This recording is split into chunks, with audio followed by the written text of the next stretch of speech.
Karibuni Aroma of Zanzibar. Leo nawaletea pishi la Sheperd'S pie. Hili pishi linatoka Uingereza.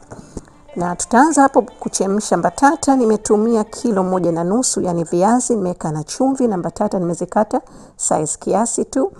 Na utazichemsha mpaka mbatata zako ziwe laini kabisa. Yani ukiweka uma kama hivyo unaziona zimeshaiva. Alafu nimezichuja kutoa maji kabisa. Kisha kutoa maji, nimetumia sufuria lile kwa kupondea. Huwa napenda kuziponda mbatata zangu wakati bado zimoto, inakuwa rahisi. Na kama huna kifaa kama hicho cha kupondea, unaweza kutumia uma au pia gilasi, inasaidia kuponda mbatata. Na nimetumia cheese ya cheddar nusu kikombe. Huwa napenda kuiweka hapo wakati mbatata zimoto, inasaidia kuyayuka kwa haraka. Na maziwa kiasi robo kikombe, na kiini cha yai, sio yai zima, ni kiini tu. Tutaendelea kusaga. Nataka mbatata zako ziwe laini sana, na utaonja kama unataka kuongeza chumvi. Na pia nimeweka na pilipili manga ambayo sikuisaga sana, lakini unaweza kutumia ya unga, sio mbaya. Utachanganya huku unaponda ponda. Alafu nimeongeza tena maziwa. Kwa jumla nimetumia nusu kikombe. Unaweza kuzidisha, inategemea mbatata zako ziko vipi, kwa sababu natakiwa ziwe laini sana. Na pia kama utapenda unaweza kuweka siagi kiasi kijiko kimoja cha kulia.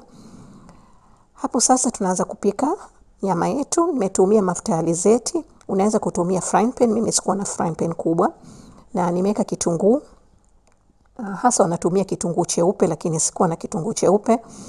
Kimoja kikubwa, na nimekikata vipande vidogo vidogo kwa kupata kikombe, kipimo cha kikombe. Na ninatumia hizi herbs ya rosemary na ya thom, yani saatari.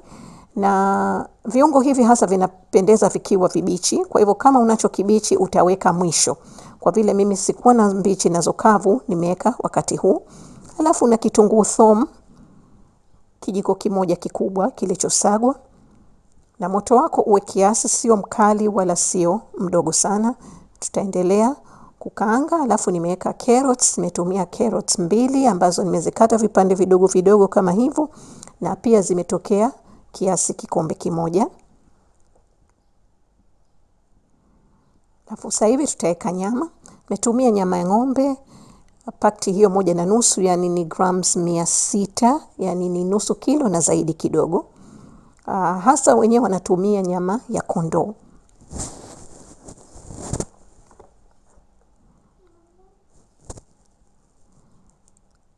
Baada hapo nimeweka tomato paste kipakti kimoja kidogo, yani kinakuja kiasi vijiko 3 vikubwa vya kulia.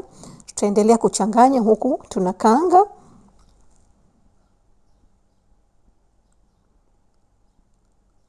Alafu nimeweka Worcestershire sauce ambayo ni kitu maalum sana kwa ladha kwenye pishi hili, vijiko 2 vikubwa. Alafu nimeweka na njegere, pia ni kikombe. Na njegere unaweza kutumia fresh, lakini hakikisha umezichemsha kabla, au utatumia za frozen kama nilizotumia mimi. Alafu nimeweka na supu ya nyama, yani stock au broth utakachokuwa nacho, au kama huna utatumia maji, lakini supu inakuwa inazidisha ladha. Alafu tutapunguza moto hapo, tuache ijipike. Na nimeweka pilipili manga, kamera yangu ilikuwa inaanguka, na chumvi, na pia nilitia na mdalasini kidogo, nusu kijiko ya unga. Inalipa ladha nzuri kwenye pishi hili.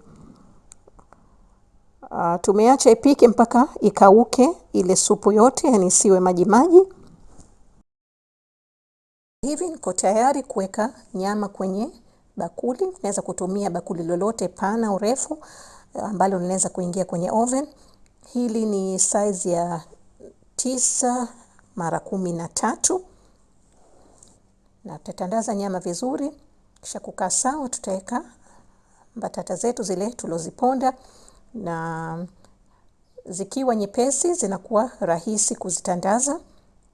Na pia hakikisha kama oven lako liko tayari. Mimi nimeweka moto wa 400 Fahrenheit, yani ni 200 Celsius.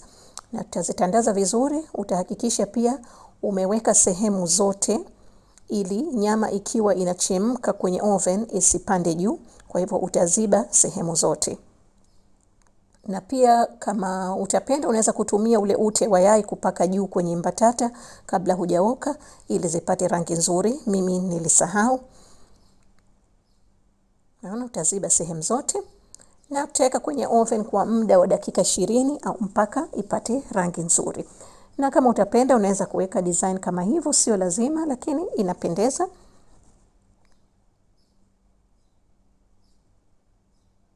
Sasa hivi shepherd's pie yetu tayari. Utaiacha ikae kiasi dakika 10 hivi ili izidi kushikana vizuri.